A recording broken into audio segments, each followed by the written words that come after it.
Good evening. Hello, everyone. How are you? Did you all get snacks and sangria?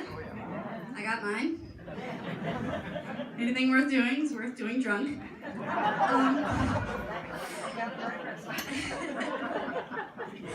So I really appreciate you all coming out tonight. I have to tell you, I really do appreciate this. I hiked the Camino de Santiago almost a year ago, and it's pretty much the only thing I still think about. It's the only thing I still talk about, and I have completely bored my social circles to tears with my stories. So I'm expanding outwards. So when my mom said that maybe a few people would like to hear it in my community, I was very excited. So really, this is a huge treat for me. So thank you so much for coming. Before I get started, I want to ask, is there anybody in the audience who has hiked the Camino de Santiago? Any of the rats? You hiked the Camino! 2 people have hiked the Camino! What did you hike? Which route did you hike? Coming into Santiago itself. Fantastic. And how about you? I did the Portuguese. The Portuguese route. Wonderful. So what you'll find out, there are many routes to Santiago. They all end in Santiago de Compostela, but there are lots of routes. So thank you for coming. You'll probably find some things are very common. You'll see some common threads, things that you experienced, and then other things may be very different. Everybody has their own journey, and it's a very private experience, so very personal experience. So you may see some things you recognize, some things you might not. Okay, so let's jump in. What I'm going to do tonight, first I'm going to give you just a very general background of what the Camino is. There's lots of history on it. I highly recommend looking it up if you're interested in it. I'm not going to give a full history lesson tonight because you'll fall asleep on me. But then I'm going to go through what an average day looks like on the Camino, what you can expect to do, what you can expect to see along the way. And then I'm going to give you a brief narrative of what I experienced personally, because like I said, every journey is very personal. So the Camino de Santiago is over 1,000 years old. It is a Christian pilgrimage. Over 200,000 people a year hike the Camino de Santiago. To give you some perspective, I'm sure you're all familiar with the Appalachian Trail. Only about 3,000 people a year hike that. So that gives you some perspective on how many people 200,000 is. Now, over the years, population has waxed and waned. In the 80s, only about 80,000 people hike the Camino, so it's become much more popular in more recent days. Like I said, all routes end at the Cathedral de Santiago de Compostela, which supposedly has the remains of St. James the Apostle. There's a lot of history there, but many people take pilgrimage to go see his remains in the cathedral, which is absolutely a gorgeous place. Originally, this was a religious pilgrimage route, but today people hike the Camino for all kinds of reasons. Many times people just do it for the adventure. Hello? Okay. Many times they do it for adventure. Sometimes they do it because they're at a crossroads in their life. The majority of people who hike the Camino are retired, and they're looking for new adventures in their life. So there are, like I said, hundreds of routes that come from all across Europe, like, for example, the Portuguese route. I hiked the most popular route, which is called the Camino Francis. This is a map. It's about 500 miles. It begins right here in a small town called Saint Jean in France. And then you'll see the red line. It goes over the Pyrenees Mountains and into Spain. It crosses all the way across Spain, and it hit every one of these towns and ends at Santiago de Compostela.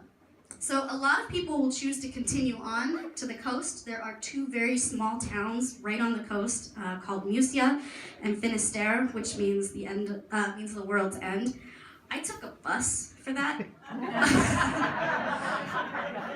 By the time I hiked 500 miles, I was like, you know, that's good. I think I'm good. So the first thing people always ask me is, how do you prepare for something like this? What do you do? So my very first advice to you, if you're thinking about doing an adventure like this, is tell everyone. Just start talking about it. I had no idea what the Camino was, and I was telling everybody, I'm gonna hike the Camino de Santiago, and I had no idea what I was getting myself into. But at some point, I reached this critical mass where I was like, crap, now I have to do it. So tell everyone. This is just a picture my husband took for me. I was doing a practice hike one Sunday, and when I came home, he had surprised me with a bunch of my closest friends, and they made me a paella, Spanish-inspired dish for dinner. So it was very sweet. The second thing that people ask about is training. What do you do to train for an adventure like this? So I'm a systems engineer. I sit at a desk 8 hours a day. I have a 2-hour commute, so that was my practice. I did not train. There was one walk that I took that was 14 miles one day, and really all that did was convince myself that yes, I am capable of hiking 14 miles in one day. But was I prepared? No, not at all. But the reason I bring this up is because a lot of people think they can't hike the Camino de Santiago, and the fact of the matter is anybody can hike this. Anybody can hike this. We have people from all walks of life in all different types of condition who can do this. You put one foot in front of the other. Sometimes people do it in wheelchairs. Some people do it on bikes. There are all different ways you can hike it. Then you have to pack. I was a little overzealous about packing. I actually started about 6 months early, and I dedicated the bedroom in my guest room to it. And every time I buy something new, I would just throw it on the bed. Now, this is not by any means my final gear list. In fact, that pack isn't even the pack I walked with. I was just really excited to start packing early on. And then you have to make a few reservations. Now, you don't make a lot of reservations, but the reason I wanted to bring this up is because there's a very fascinating thought behind the Camino. You don't stay in a tent. You stay in places called albergues, and these are hostels that are specifically for pilgrims. You pay $5 to $10 a night, and they give you a decent bed to sleep in and a shower. And you stay, and you have to prove that you're a pilgrim. So there's a Camino passport that you carry along with you, and every time you stop somewhere, you stamp the passport, and that is your proof that you have been walking the pilgrimage and that you are a pilgrim, and they let you stay on these albergues. So there's a belief that you should just walk into town and trust and have faith that there will be room at the inn. So a lot of people don't believe in making reservations. And most of the time, I did not make reservations. But in the beginning, I was a little nervous, and I was like, maybe I should make a couple of reservations if I'm going to Spain. So this went against everything I believe in, but I had to have a lot of faith in myself. I found this company online, and they were like, okay, for 37 euros, we will pick you up at the train station, take you to our pension, we'll give you a nice meal, we'll give you a bed to sleep in the morning we'll feed you breakfast, and then we will drive you over the border into France so you can start your pilgrimage.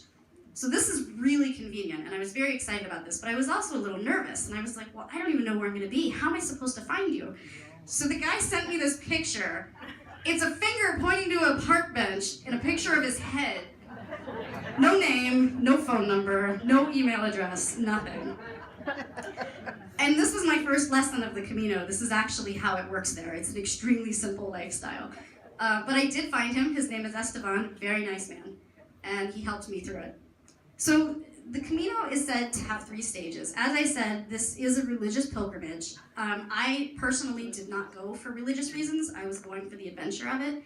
And I had heard that there are 3 stages of the Camino. The Camino is said to break down and rebuild your body, your mind, and your soul, and in that order. And I absolutely found this to be 100% true, even though I didn't believe it. It starts off when you're crossing over the Pyrenees Mountains, your body completely falls apart. Especially if you had been sitting at your desk for months at a time before you bothered to start hiking. You have blisters, you have chafing, your knees hurt, everything hurts. Parts of your body you didn't know could hurt, actually hurt. But then after a while, you keep hiking, and it's like your body starts to realize what it is that you're doing, and everything starts to just click. Everything starts to work, and you don't have as much pain anymore, and you can just carry on and walk for miles a day, and your body doesn't mind it. And then that's right about the time when you reach the meseta. So the meseta means the plateau. It is an extremely flat piece of land going across Spain, and it is miles and miles and miles, about a week's worth of walking of flat land with nothing but fields. This is a very difficult time for a lot of pilgrims. You have a lot of time to think. So you do develop some extreme mental clarity where you go crazy, one or the other. A lot of pilgrims choose to skip the meseta because it is very difficult. You can walk. There were days I walked an entire day and did not see another human being. And you're out in the sun, there's no protection from the sun. It can be very difficult. And that's when you start asking yourself, what am I doing here? Am I gonna make it? What was I thinking? Is this a good idea? But eventually, you do reach this mental clarity, and all of a sudden, everything seems to be working, and you feel much better about it. And that's when you start asking yourself the deeper questions. A lot of people end up doing soul searching on the Camino. I was not planning on it, but it completely happened. That's when you start asking really important questions, like what inspires me? What is my purpose in life? What am I doing here? So this is a very, very special part of the Camino that many people experience. Okay, so let's go through what an average day looks like. I did explain already that you stay in albergues. They give you a somewhat decent bed to sleep in. I'll show you some pictures of those later. But you usually wake up fairly early, around 6 a.m. Some people start earlier, some people start later. It depends on how much time they need to walk during the day. And you have to go to breakfast. So food is extremely important on the Camino. You need lots of calories to do all the walking that you're doing. And you're in Spain, so you want to enjoy all the wonderful food. So usually for breakfast, you have tostadas y café con leche, which is just toast,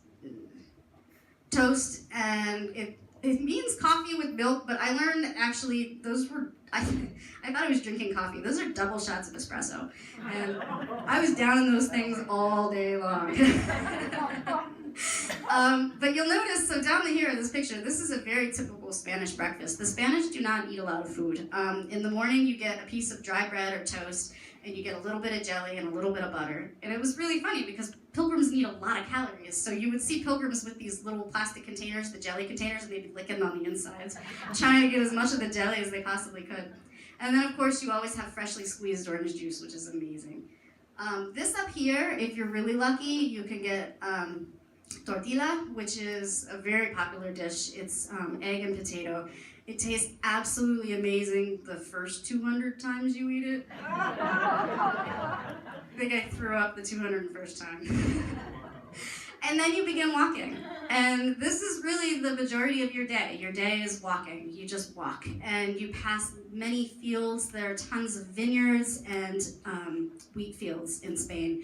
And you see just the most amazing views. Like this, it's kind of hard to see in the picture, but there was a double rainbow. And I actually saw multiple double rainbows when I was hiking in Spain. The other one's right there.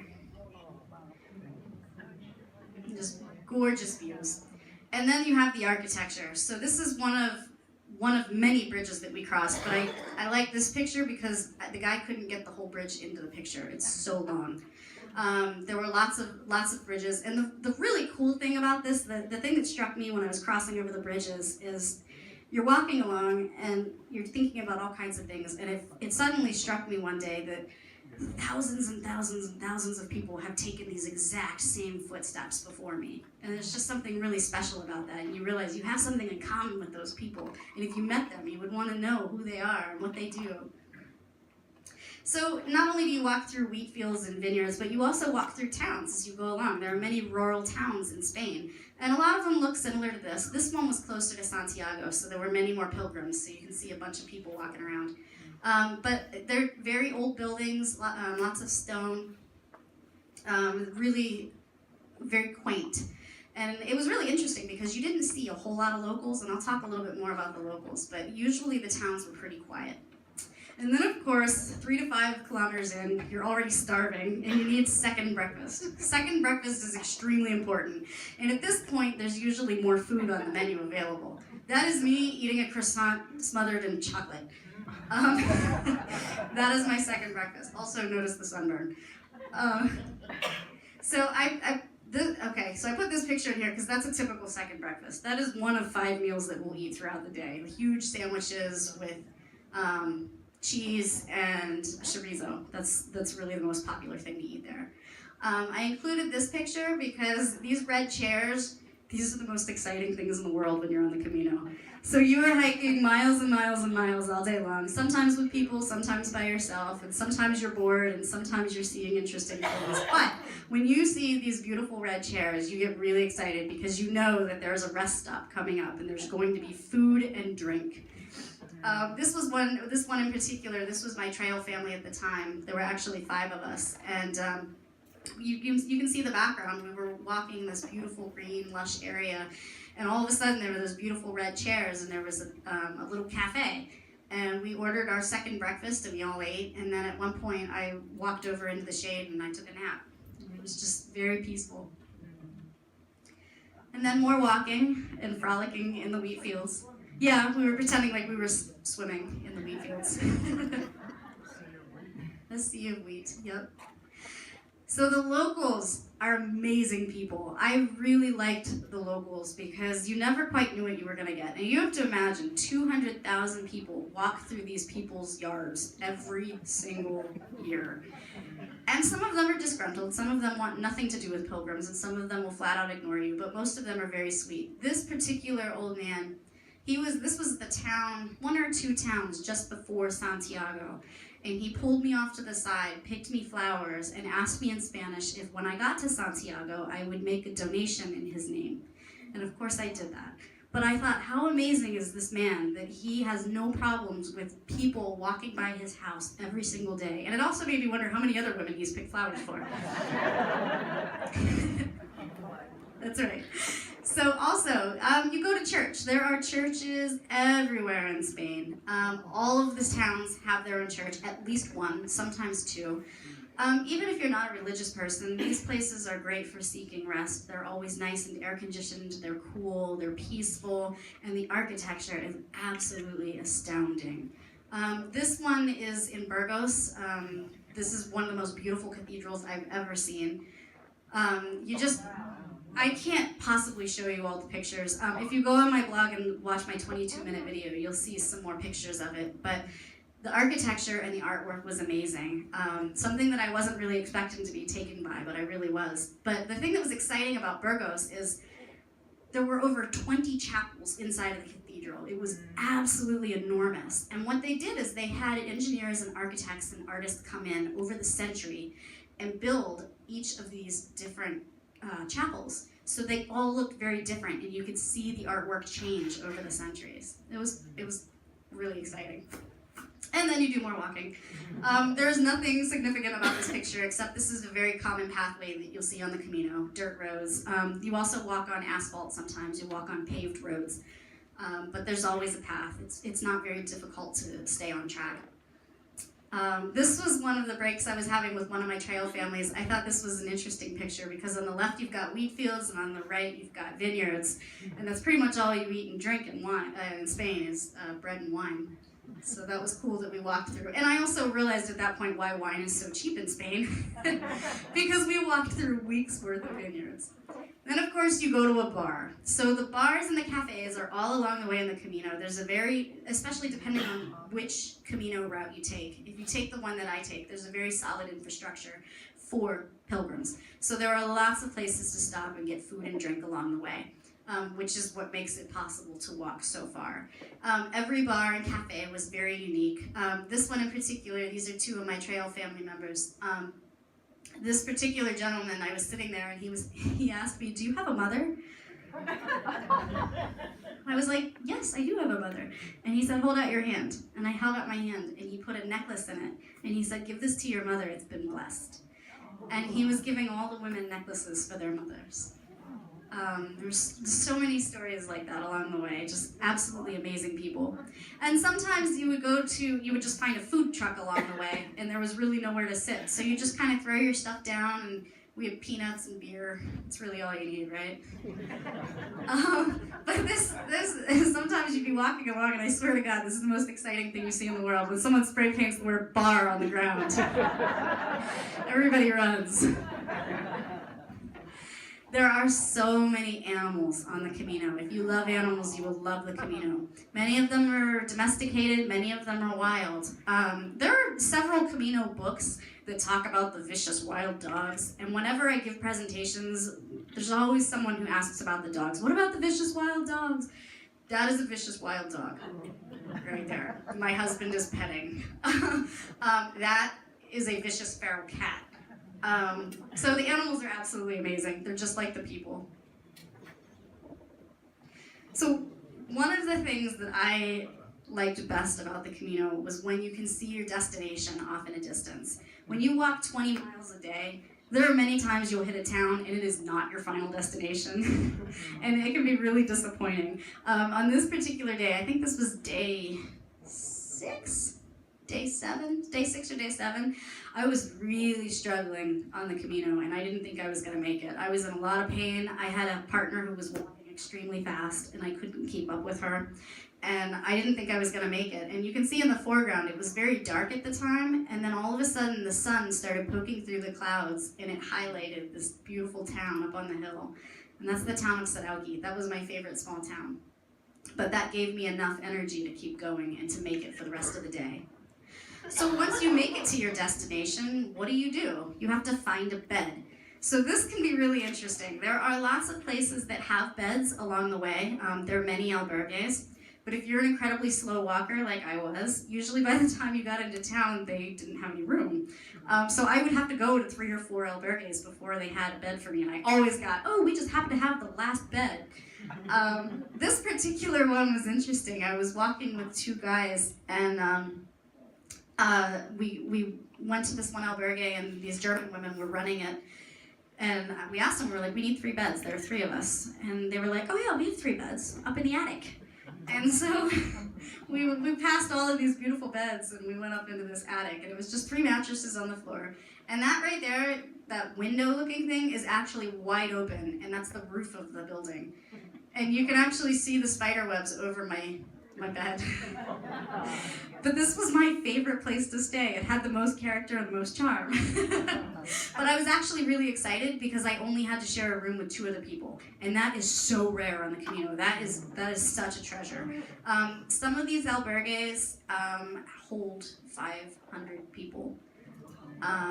So usually, this was an unusual albergue. Usually you stay in bunks like this. And you can have anywhere from 3 to 4 bunks to a room, which is considered really nice. Or, like I said, there was a monastery in Roncesvalles that had 500 beds.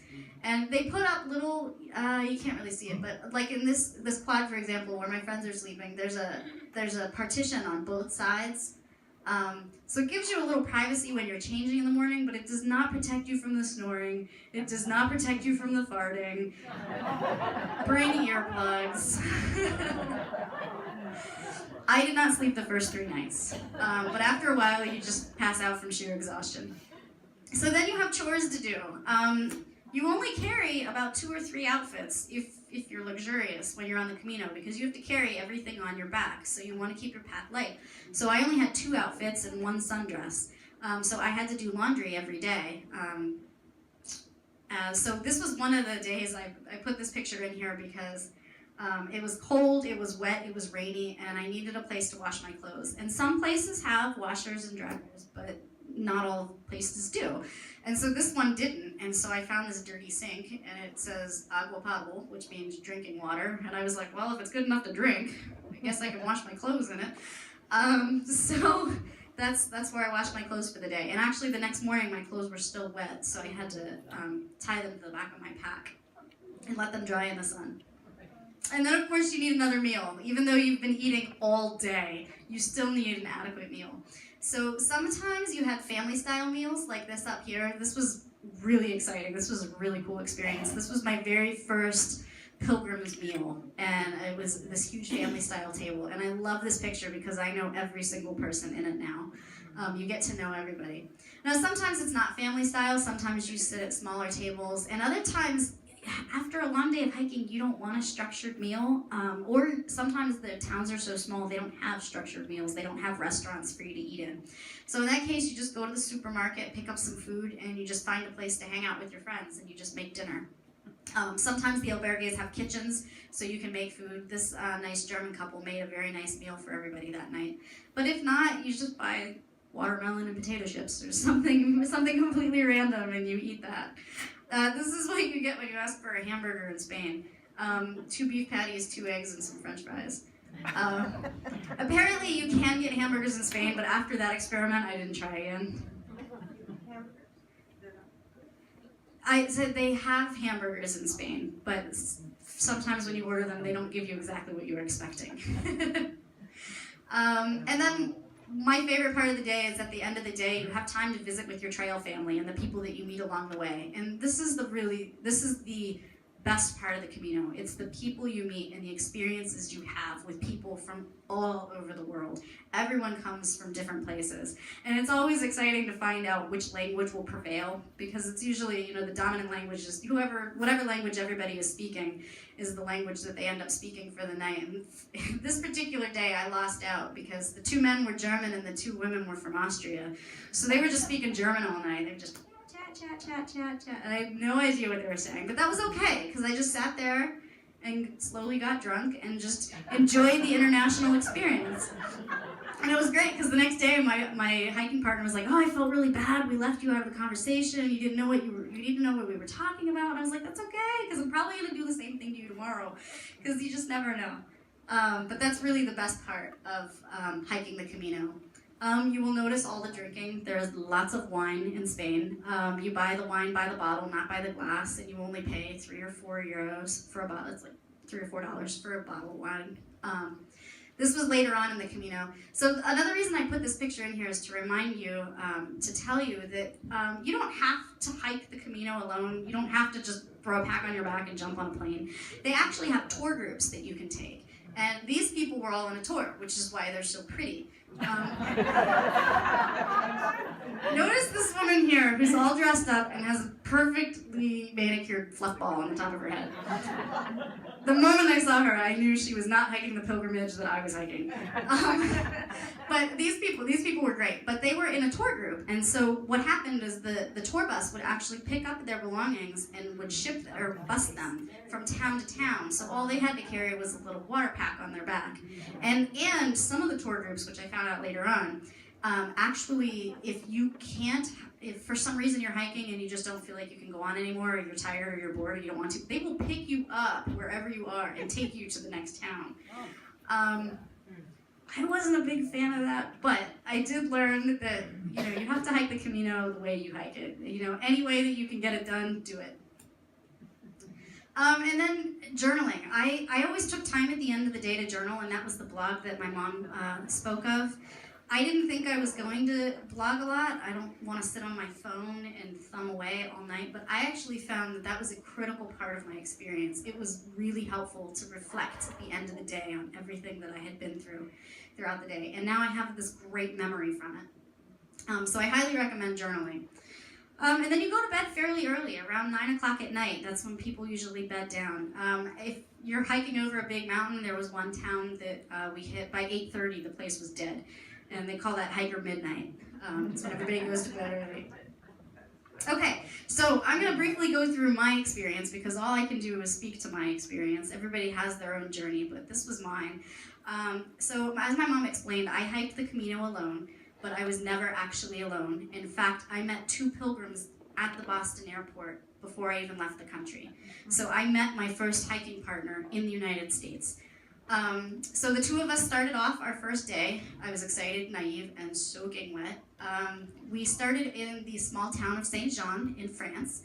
The first thing we did was we got our Camino credentials, which I explained before, where you get stamps.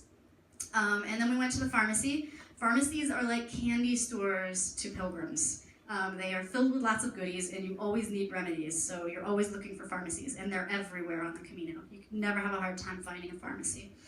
And then we went to the grocery store, this little grocery store here, to buy some snacks along the way. So we started by hiking over the Pyrenees Mountains. The Pyrenees is the hardest part of the Camino, firstly because it's the first thing you do, and you're the least conditioned at this point. And second, because it's one of the steepest parts of the Camino. It is relentless, it's straight up, it's just continuous walking for 25 miles, something like that. I didn't do the full 25 miles in one day. This was one of the only pictures I actually got of the Pyrenees because the weather was so bad. In fact, we were warned not to go up and over the mountain because the weather was so bad, but we didn't have a choice because that's where our albergue was, that we had our first reservation, so we had to hike over. We were fine, but we didn't get to see very much. So this was my one picture of the Pyrenees that I had to get in there. Thank you. So this is about the point when we crossed from France into Spain. They don't have any borders, they don't really have any signs, and if they did, I totally missed it because we had so much fog. But this was one of one of the signs we saw along the way, and we were like, this looks good. I think this is Spain. We're probably in Spain now. So by day 3, families are formed and bodies are broken. By day 3, we were working hard and playing hard. This is when your body starts to fall apart. It doesn't understand what you're doing, it doesn't like what you're doing, and it will not cooperate. Everybody was in pain, everybody was hurting. But it doesn't look like it, because we were having a blast, nonetheless. We were all meeting each other, we were having fun. You bond very tightly with the people you walk with. You're spending every single minute with them doing something extremely strenuous and something very challenging, so bonds form very quickly and very easily. When we were at this albergue, there was one point, we were all in pain, we were all hurting, and this young, really fit man walked in, and he was standing at the top of the steps, and he was going to go down the steps, and he just looked down the steps like he was gonna cry. And he was in so much pain, he didn't want to go down the stairs, and everybody felt bad for him. We all knew how he felt. This was my friend Melissa, who I met in the Boston Logan Airport. She was my hiking partner for the first 7 days on the Camino, and 7 days is actually a long time to stay with the same person. She was great, but like I said, she was walking hard and fast, and I had a very hard time keeping up with her. This bottom picture, this is something you do every night before you go to bed. You usually take out your guidebooks and your maps, and you plan out your next day, get a feel for how far you think you can hike based on the elevation and based on how you're feeling. You can't see it, but this is 17.9 on her calculator. That's gotta be kilometers, because there's no way we were walking that many miles yet. There's no way. So along the way, another thing you'll see lots of fields, and there was one day, in one day, I saw all of these fields: wheat, peas, cherries, corn, artichokes, and it's just so much fun to just touch and feel and try to figure out what everything is. This particular woman here, she hiked from Le Puy, France, which actually makes the Camino for her 1,000 miles. So by the time I met her in St. John, she had already hiked 500 miles. So she was a seasoned hiker. So then you continue on walking, and the first big city you come across in Spain is Pamplona, which is where they have the running of the bulls every year. This is where Hemingway put Pamplona on the map by writing about this strange running of the bulls. And now they do it every year. This is the 3rd largest bull ring in the world. I personally don't think bullfighting is particularly a good thing, but it's a big part of the culture, so I had to put it in there. And then there's Alto del Perdón.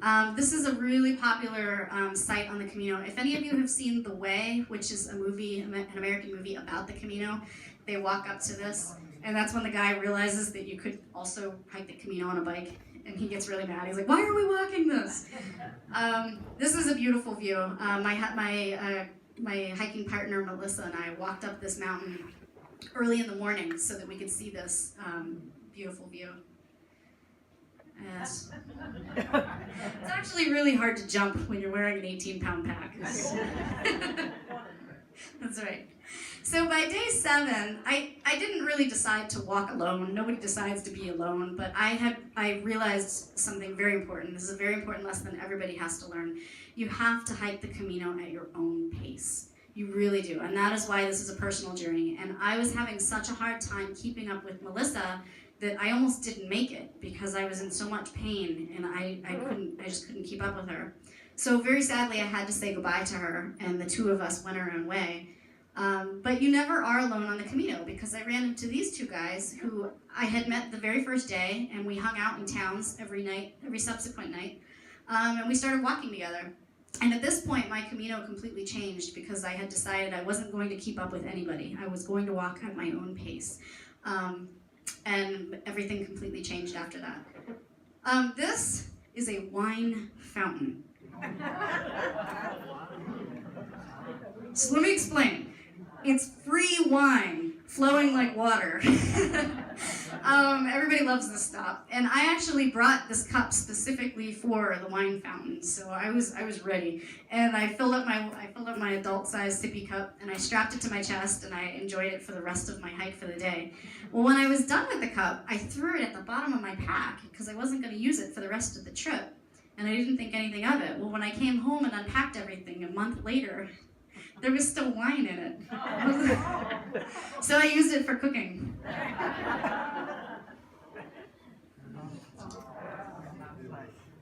So this is when I really started to appreciate the Camino. This is when I slowed down and I stopped to smell the poppies. And this was one field that I saw with the two friends I was hiking with. It was actually really amazing how we found this poppy field. This is not on the Camino. I was having a really hard time. I was in a lot of pain, and I was kind of hunched over my hiking poles, and I didn't think I could go any farther. And my friend Steven, who I was with, he kind of walked up over a hill. He was just strolling around, just giving me time to compose myself. And he came back, and he was like, "Theresa, you got to come see this." And I was like, "There's no way I'm walking anything that isn't on the Camino. Like, if it's not headed towards my bed, I'm not going." And he was like, "Please trust me." So the three of us walked up over the hill and we saw these poppies. And so we all just kind of found a spot in the field and took a nap for about an hour. And the interesting thing is we never would have seen this poppy field if I hadn't been in that much pain and had to stop. Now granted, there were many poppy fields much later on in the hike, but it was exciting because when I posted this on Facebook, everybody was like, "Where was that? I didn't see that."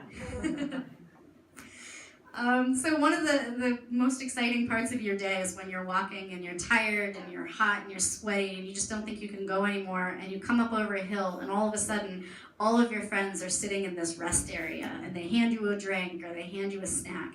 And on this particular one, this was great because I knew every single one of these people. I still keep in touch with every single one of these people.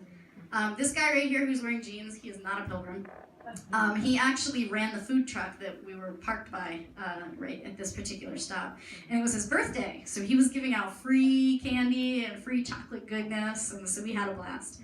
But the other reason I wanted to show you this picture is because I want to point out the difference in the type of people that you will see on the Camino. These people come from all over the world, lots of countries represented here. But also notice this tall gentleman here is 16 years old. This gentleman here is 73 years old. So people from all walks of life come together on the Camino. So while we're having all this fun and we're having a blast and it's amazing, your body is still trying to figure out what the heck you're doing to it. I started having blisters. My main problem was that I switched from wool socks to synthetic socks. Big mistake, don't do that. But I didn't realize that right away. It took me a while. It took me several days to figure that out. So I acquired lots of blisters in the meantime. My friend Steven was a paramedic, so that was very helpful. He actually helped me with my blisters. So by day 11, I was starting to feel much better. My body was starting to work out, and I walked my first 18-mile day. And that was really exciting. This is not on day 18, but I just wanted to show you the beautiful vineyards that you see along the way. Also, down here in this picture, I love this picture because we were walking along one day, and all of a sudden I realized I was hungry. I hadn't eaten anything all day because there were no stops along the way. And I asked my partner, I was like, "Are you hungry?" And he was like, "I'm always hungry." So we just got off the road, plopped down, I opened up my umbrella, and I pulled out my snacks, and I had chorizo, and he had bread, and we made sandwiches, and we just ate until we were content. And there was just something so simple about it, and something so relaxing, and that's just something you can't do in your daily life. Oh, this is a video.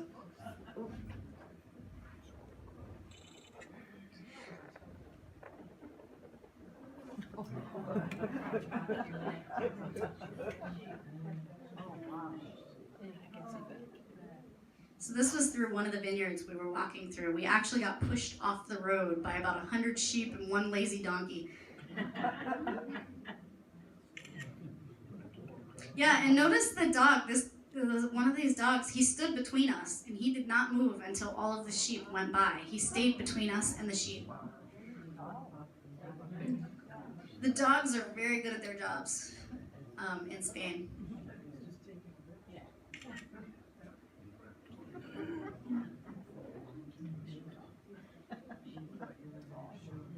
And those are our other trail friends that were right behind us that got pictures of it too.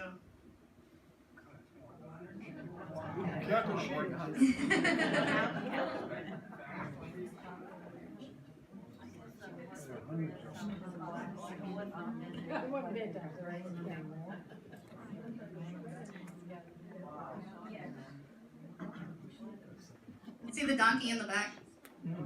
Apparently donkeys like friends, so they always just put a donkey with a sheep. And you can't hear the sound, but my hiking partner doesn't speak English very well, and he kept saying, doggy, doggy. I was like, no, donkey, donkey. Not doggy, donkey. Okay. So this was another mountain we climbed up. This was about halfway through my trip. This is when I really started to understand why I was on the Camino.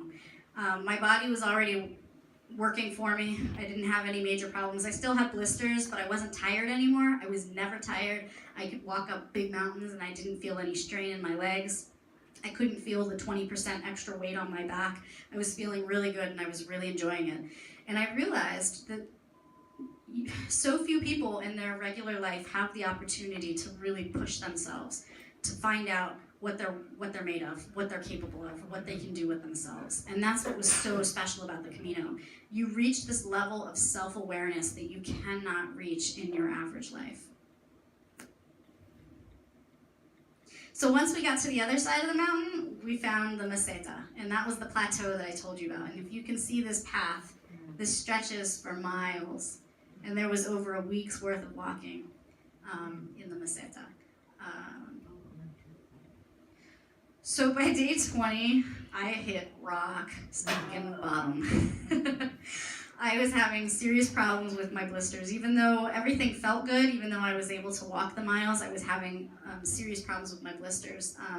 I had a blister between each of my big toes on both of my feet.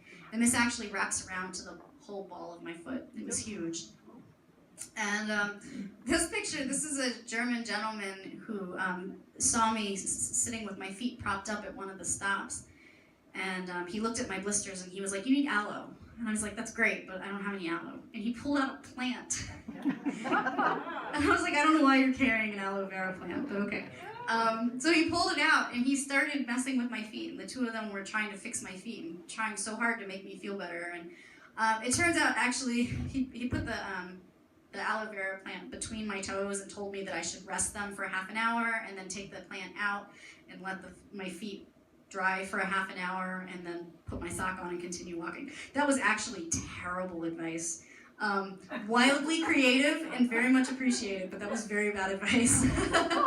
If you need to take advice from somebody, listen to what wilderness first aid people will tell you. They're the ones who know how to triage your body when you're hiking long distances.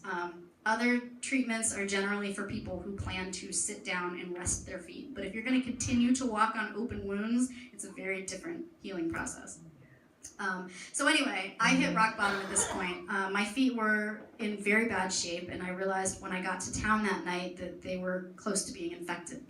And I went to a doctor, and he bandaged up my feet, and he told me I could not walk for 3 days. And I was heartbroken. I thought this was going to be the end of my Camino. But then I realized, you know what, that's okay. I can just take a few days off. I can stay in a nice hotel in a nice town and just wait till I recover and then continue on my way. Now, several people had to stop their Caminos. A couple of people that I had been hiking with, I had to leave behind because they had blisters. They didn't care for them. They got infected and it ended their Camino. So I took the doctor's advice very serious. So that same night that I had my feet bandaged up and I had planned on taking a couple of days off, I also got the worst stomach bug. So I got very sick. So the next morning, all of my friends continued on without me. Everybody left except for the guy that was in the bed next to me. He was also sick as a dog. But I have to bring this up because while this was my low point on my trip, this was actually also my high point. This is a man named Marco. This is a man named Thor. They were friends. Thor was very sick. This man actually stayed behind to take care of us. And while we lay there in bed for several hours in the morning, he actually went to the supermarket and got food and water for us. And he came back and would wake us every few hours and force us to drink. And at one point he woke me. Now you have to remember, I've never met this guy. And I'm in a lot of pain. I'm also sick. And I have no idea where I am. I didn't know what town I was in by the time I arrived the night before. I didn't know what albergue I was staying in. I was completely lost. And this man came up to me and he said, "Are you strong enough to pack your things?" And I said, yes. And I was like, oh, they're finally kicking us out. Because in the morning, albergues, they have to hurry everyone out so they can prepare for the next wave of pilgrims coming in. So I thought, okay, they're kicking us out. So I started to pack up my bag, and he grabbed my bag and he started walking away with it. And he said, follow me. And I was like, I can carry my own things. And he was like, just follow me. So what I didn't know is while I was laying there, too sick to take care of myself, this near stranger took it upon himself to go through town, find a very nice hostel, made a reservation for me, and brought me to the hostel, checked me in, gave me food, gave me water, and gave me a map where he had drawn out all the important things that I might need to find later on, like the bank and the pharmacy. And he made sure I was settled in before he continued on his hike. So that was one of the greatest acts of kindness I've ever seen. I was in the worst shape I've ever been in, and this complete stranger came in and helped me. And that is the spirit of the Camino. That is how people are on the Camino. People always ask me, were you concerned about your safety? And there's just something very different about the Camino. Safety, I was not remotely concerned about the fact that I was following a complete stranger through the streets of Spain. So by day 24, I really started to find myself. Everything was clicking. I didn't have any more blister problems. My body was working the way it needed to. My mind, I got through the Meseta. I was doing really well. This is the Cruz de Ferro. This is a very popular stop along the way. Notice this pile. This is a pile of rocks, right? See how high this is. This is hundreds of thousands, if not millions of rocks from people over the century coming in and placing rocks here. So the story behind this is you're supposed to start your journey carrying a rock. You can either bring it from home or you can grab it from your starting location, and you carry it 300 miles to this spot. And leaving, the rock is meant to represent a sin or a prayer, and leaving the rock at the site is to represent leaving the weight of your sins or your prayer behind. I had a rock, I carried it for 300 miles, but I actually lost it. So I actually went back on this path, and I walked back to find another rock. And apparently I wasn't the only one who lost my stupid rock, because there were no pebbles anywhere. I had to walk like 200 meters before I could find one, and I came back and I tossed it in for good measure. But this is a very exciting spot on the Camino that everybody wants to see. So I cannot talk about the Camino without talking about the Camino angels. Now obviously I already spoke about the Camino angel I met in Carrion de las Condes, where I was sick, who helped me. But there are lots of trail angels along the way. A trail angel is someone who, at their own free will, provide free food, shelter, water, clothing, whatever a pilgrim might need. This particular angel right here, this half-naked gentleman, he's actually homeless. And he has lived in this dirt field for 6 years, and he has dedicated his life to providing pilgrims whatever they need. So he had this amazing stand with, I cannot even tell you how amazing that was. After walking through these dirt fields for miles and miles and miles, coming across watermelon and oranges and grapefruit and everything you can imagine. And he was also building a shelter back here so that we could take rest in the shade. So we parked ourselves on this cute little bench that he made for everybody. But trail angels are a very, very special part of the Camino. You see them all along the way, and sometimes the act of a trail angel is the only thing that keeps you going. So by day 28, my husband actually came to join me. At the end of the Camino, there's about 100 kilometers. The last 100 kilometers of the Camino Frances is considered the official Camino. It's the route you have to take to get credit for hiking the Camino Frances. You have to do that last 100 kilometers. So a lot of people hike just that section. So my husband came to join me for that section, but I actually hiked so slow. He actually met me well before that. So I think he hiked about 100 miles with me. But it was really great because there's this saying that the Camino provides, and I had already learned that. I know the Camino provides. Whenever you need something, someone or something is there to help. Well, we were hiking together. Now, my husband hiked the entire length of the Appalachian Trail the year before, so he is a seasoned hiker. He is very good at it. Well, when he showed up, he had the exact same struggles I did. Whenever you start hiking, you have to get your body used to the walking again. So by day 2, he was going through the same struggles I did. He was hurting, he was getting blisters, he couldn't keep up. And all of a sudden we see this sign that was spray painted that said, "Do you need horses?" I was like, "Yes, I do need horses." So I called them immediately, and this guy was like, "Walk a few more hours, and you'll hit a town, and you'll find me, and I will take you up over the next mountain on horses." And I was like, "Great." And I hung up the phone, and at this point I had learned that everything is really simple. No names, no phone numbers, no reservations. We just start walking. And sure enough, in about 3 hours, we ran into this guy with his horses, and we took them up over the mountain. It was great. So the markers, this is when we were getting closer to the end of our trip. Don't pay attention to the markers. If you notice, this one says 50 kilometers, this one also says 50 kilometers, and they were nowhere near each other. But they're always exciting to see along the way. And on day 38, we finally made it to Santiago. So I actually, by this point, had made a whole new trail family. This is my trail family. Again, they're from all over, New Zealand, South Africa, Canada, Holland, everywhere. And we hiked into Santiago de Compostela. This is one of the famous signs that all pilgrims like to get their pictures in front of. This was us celebrating the night before, actually, with sangria. And finally, we reached Santiago. So reaching Santiago is one of the most special experiences of my life when we finally got there. You end up in the very front of the cathedral, which is absolutely gorgeous. It was under construction while we were there, but that's okay. We could still tell it was a beautiful building underneath. And down here, there's a little plaque on the ground. This is kilometer 0. This is where you go to end your Camino. So we all got our pictures taken in front of it. And you have to imagine, it's this big open courtyard, and there are pilgrims streaming in from all directions, and they just walked hundreds of miles to get to this location. So it is the most joyous atmosphere that you can imagine. And if that wasn't enough, this gentleman here proposed to his girlfriend while we were standing there. And she said yes, of course. So it was a very, very special moment. So then after that, there are a couple things you need to do. First of all, you have to go to the pilgrim's office and you have to get your Compostela. That is the actual certificate that tells you that you have hiked the Camino. So when I went in there, there was this American man standing there. I had to fill out some paperwork, and he asked me, "What was your reason for hiking the Camino?" And I told him, "Religious and spiritual," which I thought was interesting, because if you had asked me that 4 weeks earlier, I would have said, probably just for the adventure. And then he gave me this Compostela. He asked me where I hiked from, and I said St. John, and he wrote the official kilometers that I hiked, 775 kilometers. So, another thing that all pilgrims want to see when they first get to Santiago. So, inside of the cathedral, there's a story.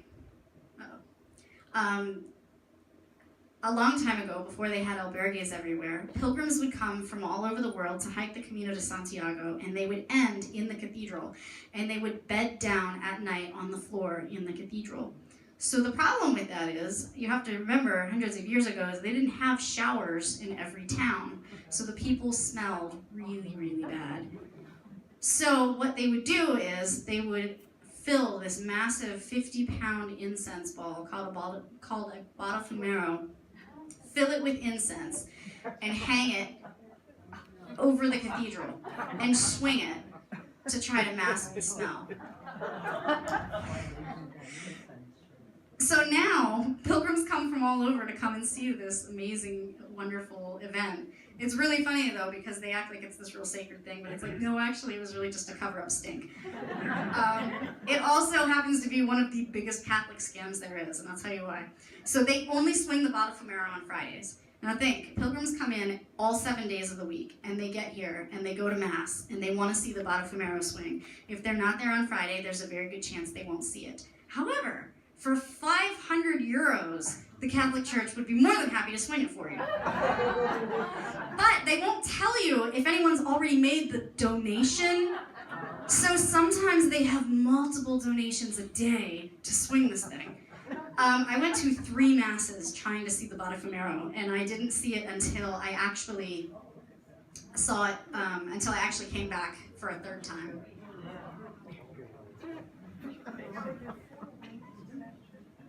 Yeah, the church jets out in 3 different directions.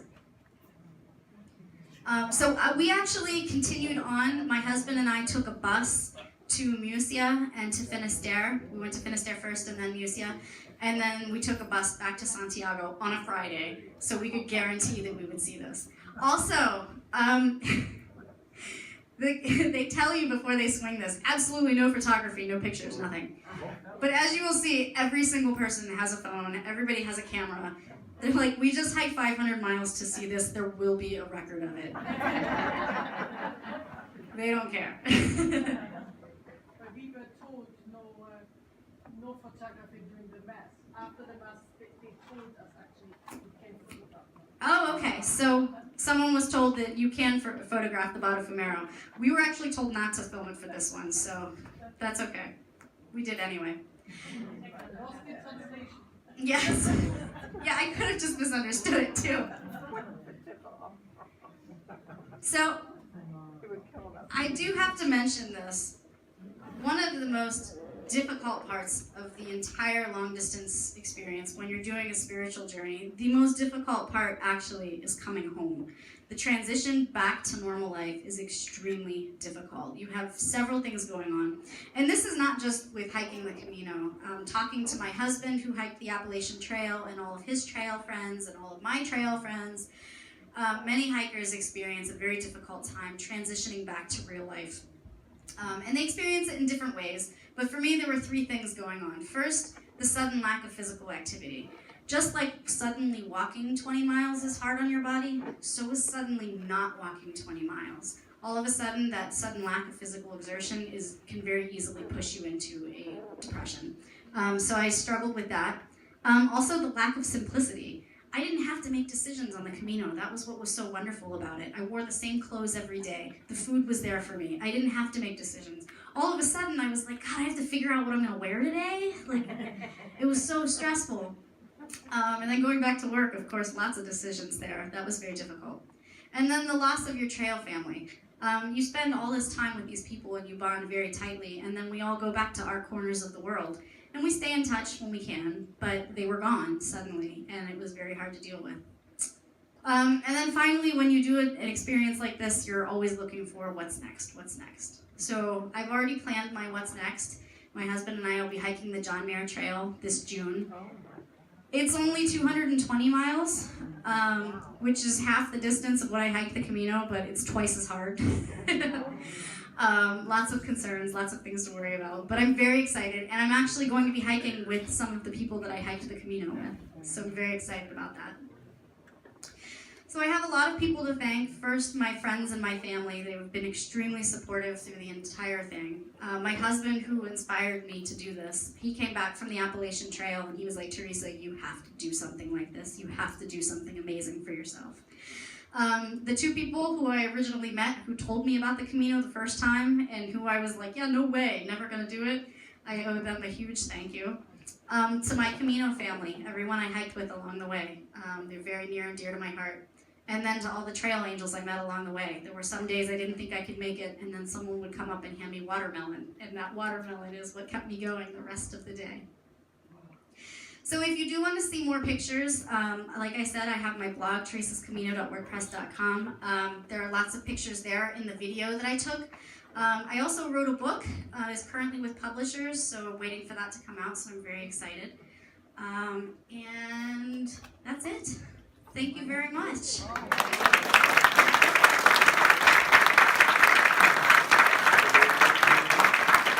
Are there any questions?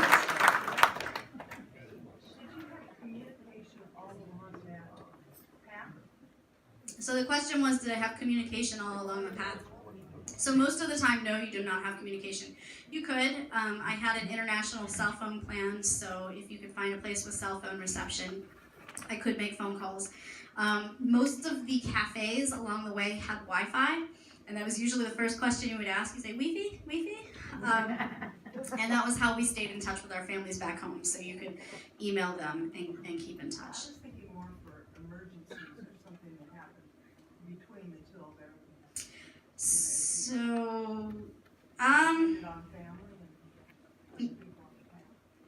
So yes, so the question was if there's an emergency between the towns, what do? You would rely on the people around you, I guess. I'm sure you probably could call for an emergency, but I don't know the answer to that. I think there was a number that you could call, but I never paid attention to it. Fortunately, there was never a time when I needed that, but I never felt disconnected from the world. You were never very far from a town. The towns at most were 10 kilometers away from each other. Yes? How do you charge your phone? I charged my phone with I had my regular plug, and then I bought a European plug so I could plug it into the walls, and most of the albergues had plugs. There was always a shortage of them, so people had to share a lot. You'd have to take turns, but that was never an issue. Were the trails well marked? The trails, were they well marked? Yes, the trails were very well marked. In fact, towns are subsidized by the government for marking the trails, and so a lot of times they would be like, we need more money for more markers, and then they would just put tons of markers along the way. So most of the time it was very easy to find the path. There were a couple of times earlier on where you would get lost, you could get lost, and there were a couple times when I got a little off track, but you realize it fairly quickly because you won't see any other arrows. They have spray painted yellow arrows, that's what you follow. But we never really had a problem with that. Yes? How much weight were you carrying with your backpack? How much weight was I carrying? I was carrying about 18 pounds. Now you have to remember, I didn't have to carry a tent, I didn't have to carry a lot of food, and I only carried one little water bottle because there were water fountains all along the way, so there were plenty of places to fill your water bottle. Sometimes it would go up to 20 pounds. If there was a long day and your guidebook told you there wasn't any food along the way, you would just stock up on food. Yes? How did you choose the paths? You said there were a lot of different paths. Yes. So the question is, how did I choose the Camino Frances over all of the other Camino routes? The reason I chose the Camino Frances is because it is the most popular and it has the most solid infrastructure, meaning it has the most stops along the way. It is mostly pilgrim friendly. But there is the Portuguese route, there's a Norte route that runs along the coast of the northern coast of Spain, which is beautiful. There are fewer stops along those routes, there are fewer people along those routes, and I think the Norte route is a little bit more strenuous than the one that I chose. Any other questions? Yes? Were you a walker prior to doing this? No. The question was I a walker prior to doing this? I don't walk. I don't like to walk. In fact, I have chronic foot pain. I have really bad plantar fasciitis. I can't stand for more than a couple minutes without being in pain, which is why I move a lot when I stand. But I decided I was going to hike the Camino anyway, and I saw my pain as a blessing in disguise. I thought it would force me to slow down and to stop more frequently, and it did. That's exactly what it did for me. But the interesting thing is it taught me to look at my pain completely different. I can tolerate much more now. But no, I was not a walker before this. Yes? And what time of the year, I missed that, did you go? And how did you choose that? So I went, the question was what time of year did I go? I went from starting May 17th through June 26th, something like that. The reason I chose that time of year is because it was right after the rainy season, and it's right before it starts getting too hot. There's a nice little sweet spot there that I was hoping to catch, which I did. I only had 2 days of rain out of the entire 38 days of hiking. Now, I hear September is the best time weather-wise. It's absolutely gorgeous, but I didn't want to go in September because that's also the busiest time to go. Other questions? I saw another question back there. No, they changed their mind. Yes? On the markers, I saw the scallop shell, which is the mark of a pilgrim. Did people actually carry a badge with that pilgrim scallop shell marking as they would have done hundreds of years ago? Yes, yes. So thank you for bringing that up. There, you would have seen on some of the pictures and the markers, there were these scallop shells. The scallop is the marker for a pilgrim. That's the symbol of a pilgrim because the shell starts in all different places and it all converges into one spot. The Camino to Santiago de Compostela. So a lot of pilgrims, actually all pilgrims, I've never seen a pilgrim without one, carries a massive scallop shell on the back of their pack to represent being a pilgrim.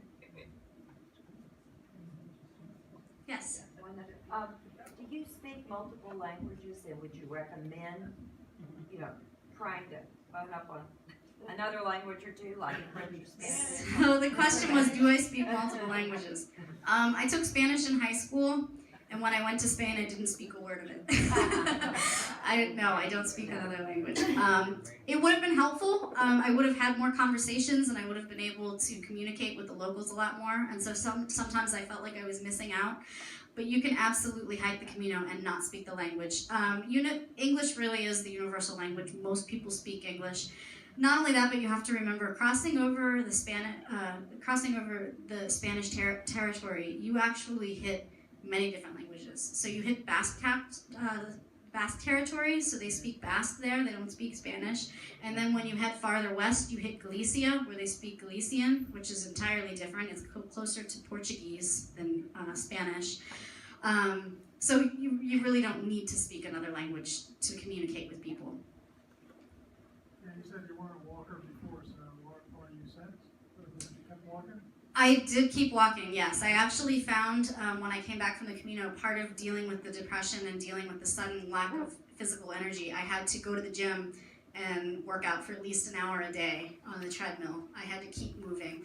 And now I can walk for hours and not think anything of it. It doesn't bother me anymore. And I actually enjoy walking now. Yeah. Yes.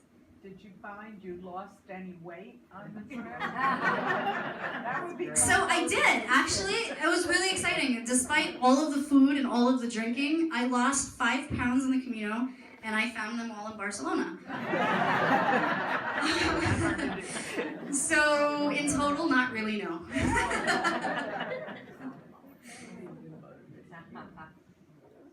Anything else? Other questions? Well, thank you so much, everybody.